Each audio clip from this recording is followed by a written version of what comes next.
Welcome to Start the Conversation. I'm your host, Lucy from Inclusive Change. Let's dive into today's impactful conversation on neurodiversity and sport with the North Somerset Sports Foundation. Listen, learn, and let's start the conversation.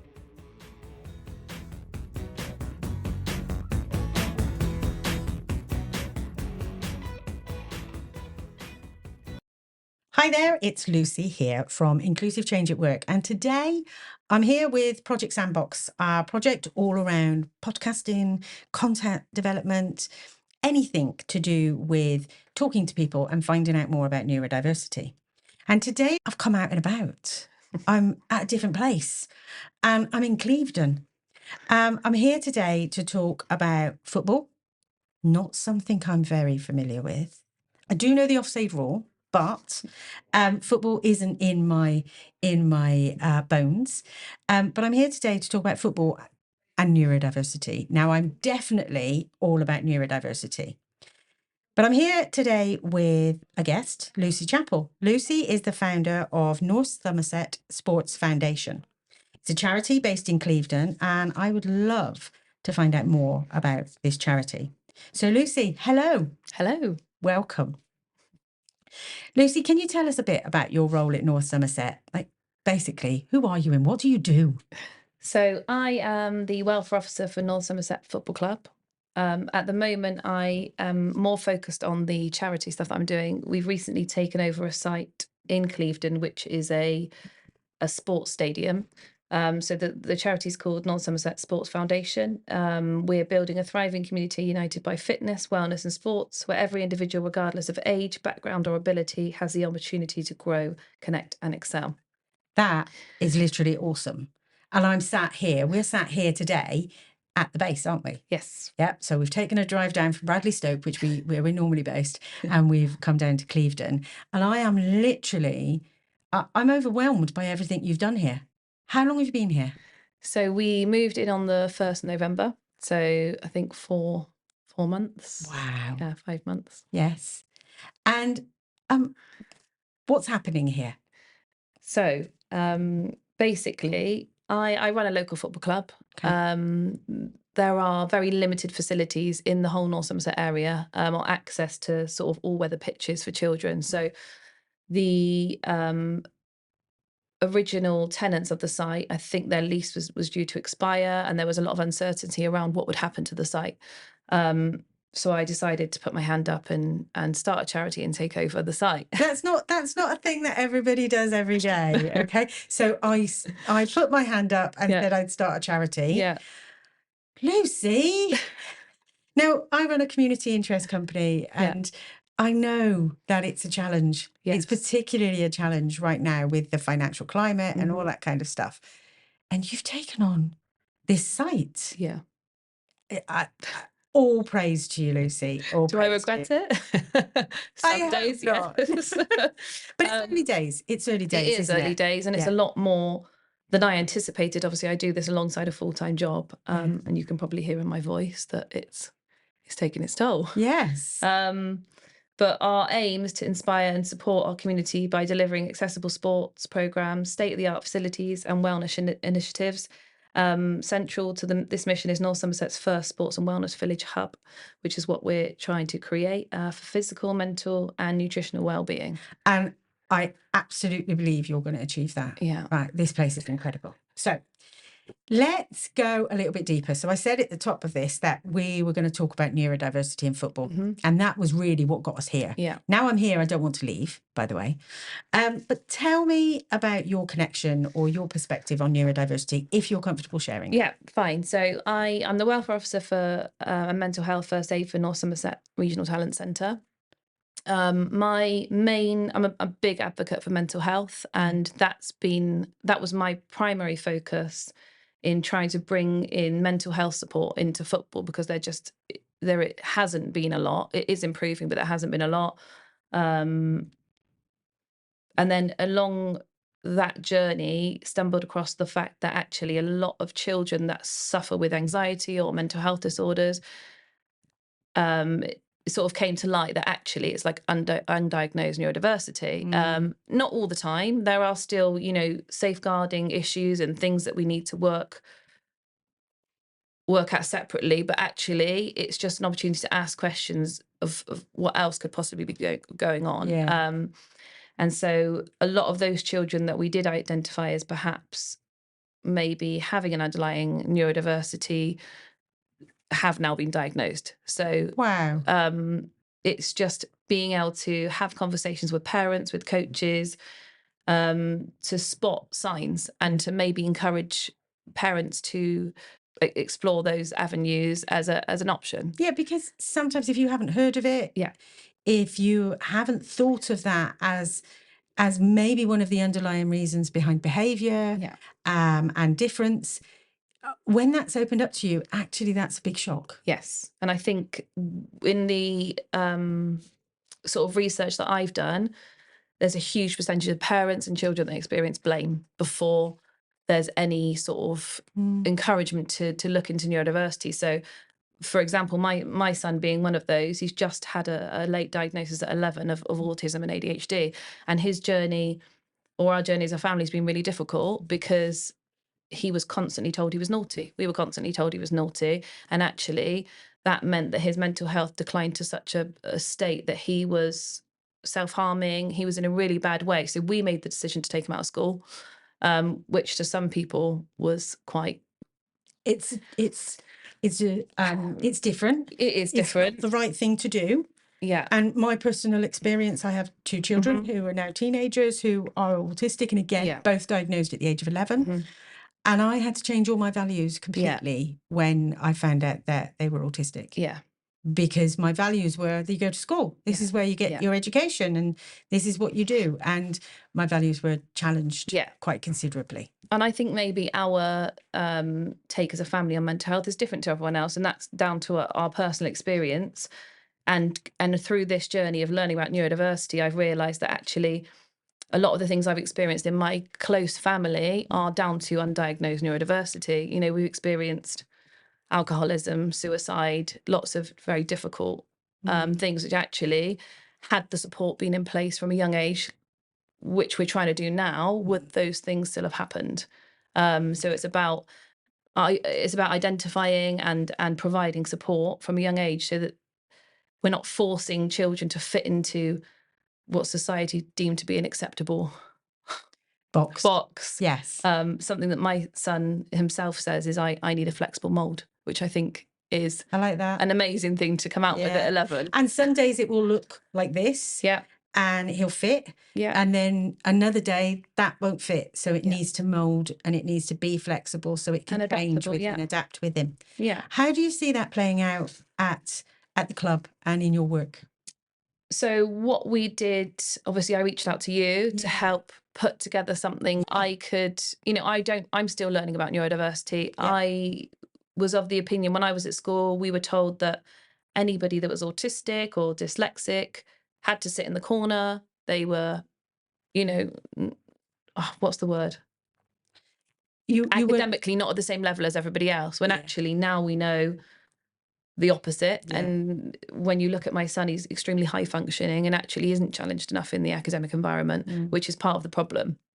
So in my learning process, I needed to find a way to connect with the other parents and coaches, because I identified actually there's a lot wrong with the way that we are coaching and teaching the children. Okay. I was always of the opinion, you know, if children aren't standing still, looking at you, they're not listening, they're not being respectful. People, typical, stereotypical. Yeah. This is how you learn. And that was echoed out across the club as it is in schools. And obviously that isn't right for every child. And one of my close friends actually said to me, "Oh, you know, what are you going to do? How is your child ever going to fit into society?" And that made me think, actually, he's not going to fit into society. Society has to fit around him and has to change. So those changes have to start with us. If we don't make the changes, then I love that. They're not going to. The seed has got to start somewhere. Yeah. And if you can make those changes, that's going to make a massive, massive difference. Yeah. So, you know, how can I make an impact myself that's going to help not only my son but anybody else in that situation? So after sort of exploring and coming to a couple of your talks up at the village, realizing actually there's a lot that we can do. We can't diagnose, but we can educate people to perhaps think differently, or think outside the box, or think about things that might be going on that we can support. We looked at, or we used to look at, dysregulated players as misbehaving, when actually their needs just aren't being met. Going on. Exactly. So obviously you put together this workshop, which we rolled out across the coaches, and then it was picked up by the Somerset FA, which is great, and that saw a much bigger audience, because I think initially they're almost scared to take that step into. They don't understand it. Neurodiversity is a scary word. They're like, I don't understand. I don't want to be part of it, because they don't want the responsibility of having to maybe support neurodiverse players. Or they think it's difficult sometimes, and it's not. It's actually, neurodiversity is part and parcel of human life. It's who we are. Everybody's different, and all our brains work differently. And by being able to embrace that within North Somerset and within what you're doing at North Somerset Sports Foundation, I mean, I am just going to thank you for putting your hand up and saying you'd start a charity for a start, because I think what you're going to achieve is just incredible. Incredible. I hope so. And you're already making that start. So you have plenty of connections to neurodiversity. Yes. So let's move on to talking a bit about neurodiversity and football, and trying to think about how we can break down barriers. So what are some of those common challenges that neurodiverse players might face in football, both on and off the pitch? So we've kind of touched on it a bit in the bit that we were just talking about, but what are some of those common challenges that young people face? I think the main thing is behaviour. But the way that it can show undiagnosed or masked neurodiversity can show up in behaviour. That's the children's only way of communicating with us sometimes. I would say that we have to take into account that their processing speeds might be different. So if, for example, you're talking the players through the drills at the beginning of the session, you might need to just slow down the content, or have a more visual approach of doing something, of showing. What are those behaviours though? So what are the things that you see and your coaches see in training and on the pitch maybe? What are the things that people go, so fidgeting, not being able to hold eye contact. Wanting to. So my son will take himself to the back of the session and he'll wander around. And my husband and I used to get really frustrated, because we'd think, people are, he has to be the example. He's our son. He has to behave. And then one day his coach actually said, look, come and watch the session and just listen. So my son was at the back walking around, and about 10 minutes in, the coach, Tom, stopped him and said, Nate, tell me what I've just done.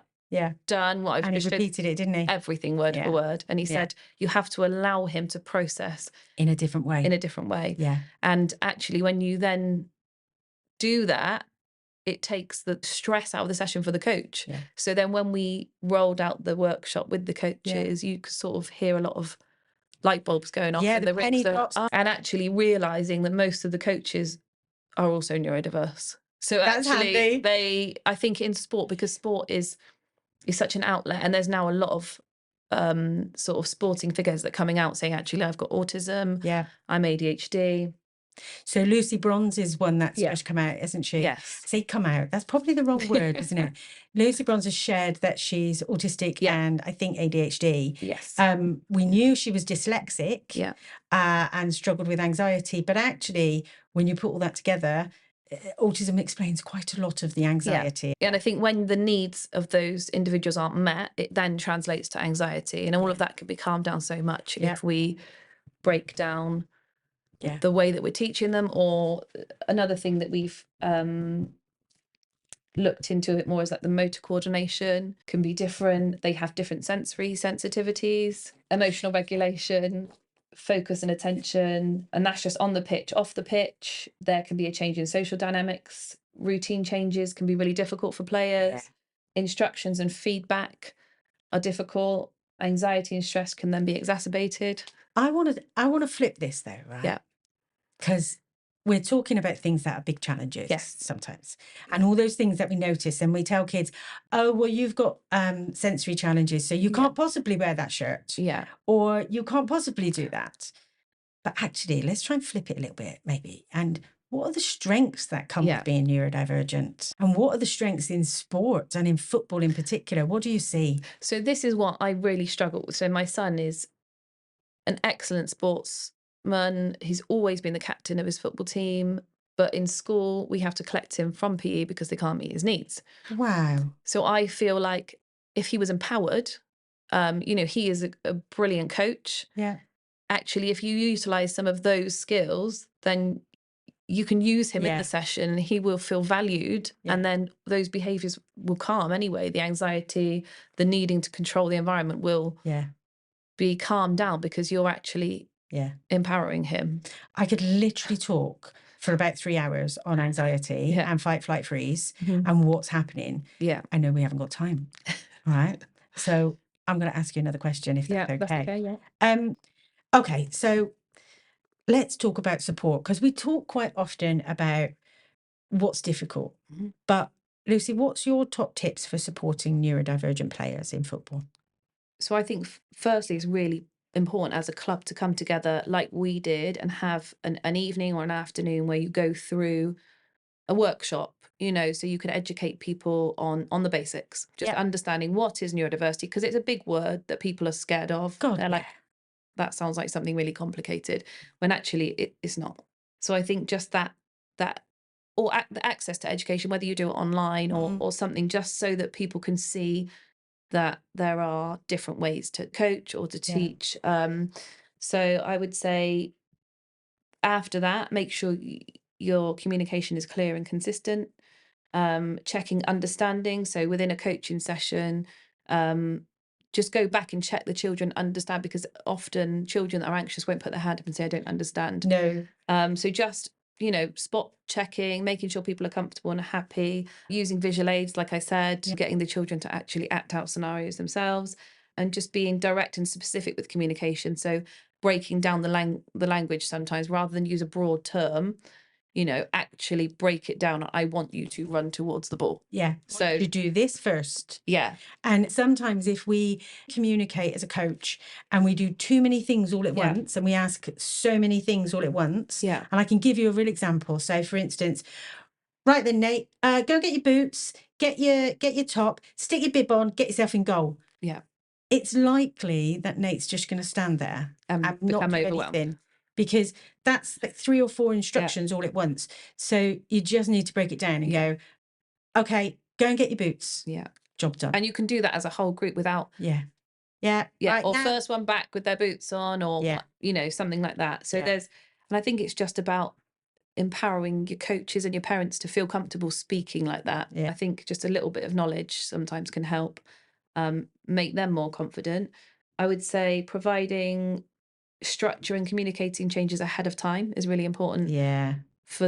Because we're not just dealing with neurodiverse children, parents and coaches as well. So it's looking at it as a whole. You need that structure. Yeah. And we've got busy lives as parents. Yeah. Just saying, all right, that I've got my week planned out already. Yeah. And if I'm told, half an hour before a session, something different's happening, that's going to put me in a spin, let alone my kids. Which can, and sometimes, we can't, everything. If the M5's at a standstill, nobody can get here. You can't do anything about it. Sometimes we try and change the facility last minute, but then it's just making sure that we are communicating those changes and allowing those that need that extra time to process that. Yeah. Or maybe they just missed this week and actually that's okay. Yeah. Or they just turn up and nobody's here. Yeah.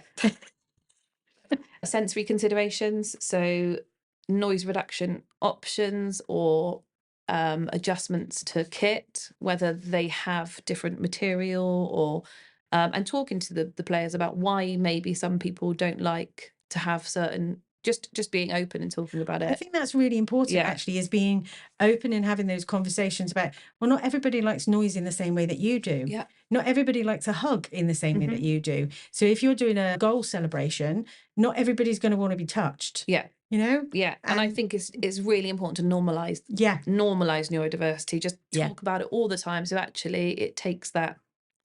And it makes it so that people don't have to to share or Yeah. disclose. And it doesn't have to be this big thing of, Yeah. oh, well, I'm autistic or I've got ADHD.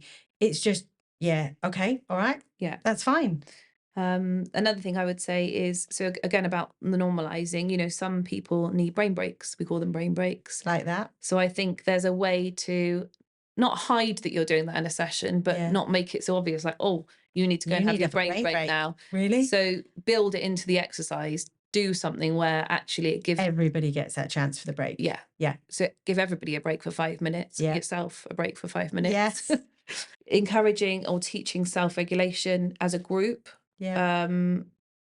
And I would say do everything that you do as a group, because that way there's no singling anybody out or making anybody Yeah. feel like they're not included. And believe me, you don't know when these tips are going to come in handy. Exactly. So you don't know as you grow up whether right now you might have a child who's 11 and their behaviors might indicate or might show that maybe they are neurodivergent. Okay.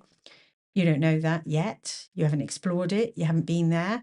You don't know if in 5 years' time things might change and actually they're going into GCSEs and you're just finding out that they're autistic. Yeah. And just having those techniques and strategies, knowing that they're normal and that anybody can do them, they help everyone. And also talking and empowering those children to actually go themselves, oh, I think maybe I might be autistic. Yeah. And then they can actually look into it for themselves rather than it being a negative thing. So can I ask you another question? Yes. Right. How can parents and clubs work together to support players? So I think it's really important. Don't feel like you're a burden to ask to sit down with your coach, sit down with the club and come up with a support plan. Obviously in schools we have EHCPs. Yeah. Is there a way eventually we can have something similar in sport? A player profile or something. Yeah. And I mean, we do try to create that within our club, but Yeah. it would be good to have some sort of structural guidance from the FA or, I mean, ultimately, if they can provide training on neurodiversity, that would It be will help in the best spades. thing. I would say it's really important for players to feel praised. A lot of when we spoke earlier about parents and players experiencing blame before they get a diagnosis or And look into shame. that, I think it's really important not to miss any opportunities for praise, even if it's just blanket praise in sessions. Or, you know, if you've got a child that's feeling quite low or has been struggling, they may be doing something that isn't absolutely amazing, but if you praise them for it, you're going to lift them so much that, you know, you're going to start to see changes in them. I think allowing flexibility and changing expectations. I wouldn't say lowering expectation, but changing expectations for parents and for players and coaches. I think everything we're so regimented as a society, and we see that in Sport our and school in setup. schools And I and think that's what needs to change. Yeah. Yeah. Do you think, right, this is a bit of a curveball for you here. There's an element of if a child's misbehaving at school or isn't getting on well at school and not going to school maybe, Yeah. what are your thoughts about them coming to football and taking part in sport outside of school? I would say it's more important than ever, because I think, like I experienced with my son, had he not had that, he would have spiraled out of control. I think children need, I've always said that children don't choose to go to school, but they choose to come to football. And I think it's really important that we create the best environment for them. They feel safe. They feel safer because they're choosing to be there. You know, they don't have to come to football. That's their choice. So I think, and it can be their outlet, can't it? And it can actually save them. and actually, by doing what we've just discussed and empowering and building their confidence, actually, then you may see changes in the school setting anyway, because they start to understand a bit more about who they are, how they work, what works for them. And if we're all singing off the same hymn sheet, eventually. And ultimately, they may end up in a career in sport. They may end up in a career in football. Yeah. Which would just be incredible. And that they might not have succeeded through traditional, typical schooling or educational outcomes. But actually, football could be a career. Yeah. So it's really important to keep those connections. Yeah, and keep really that going. important. And that's part of what I wanted to do here at the charity, as we spoke about my son being collected from school because they can't meet his needs for PE. Yeah. So my thought on this site was, well, can we provide PE? Can we provide PE for those children that don't fit into the school system, So that's something that's part of our plan that we're looking to do. Again, thank you for putting your hand up and saying that you've run a charity. Okay, we're kind of coming to our last question, which is a bit about the future. So we talk about the future of work, but let's talk about the future of football. And what changes would you like to see in the next, say, 5 years to see that football's truly inclusive for all players? I think ultimately, when I started this journey of trying, even though maybe we only had 20 people at the workshop, ultimately I'd love the FA to grab hold of it and to roll out and actually make it compulsory that people are trained in neurodiversity if they're working with children.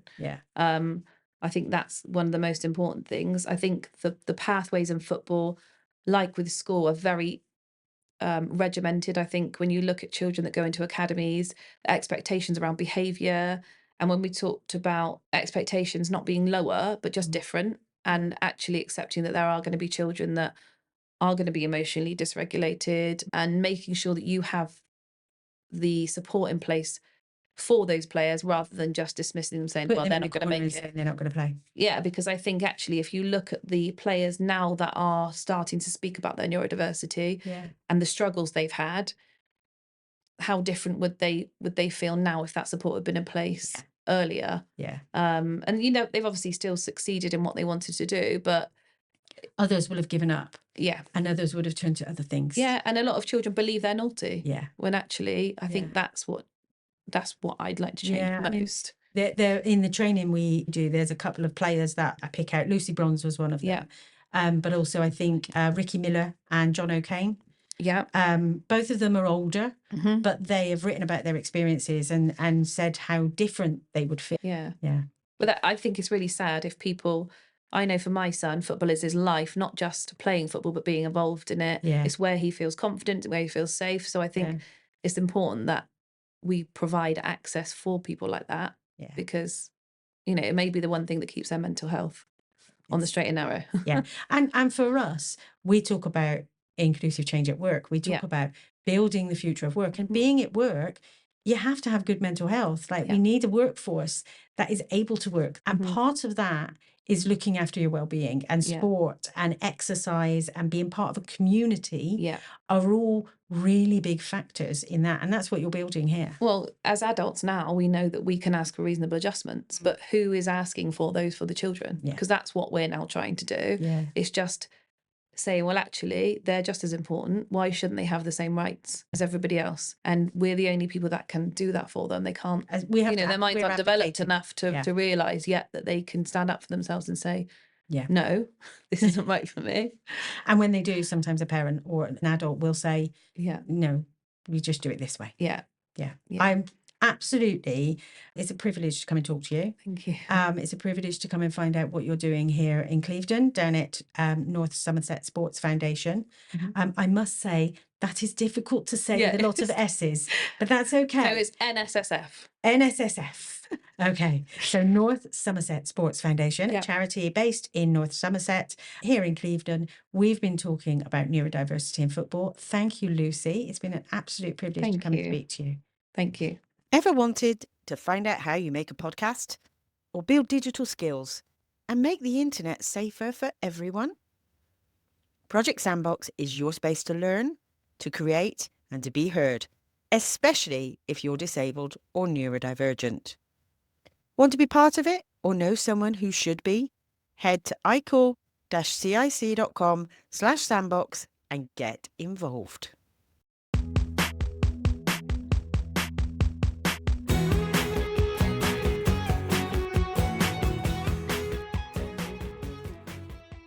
Thank you for tuning in to Start the Conversation.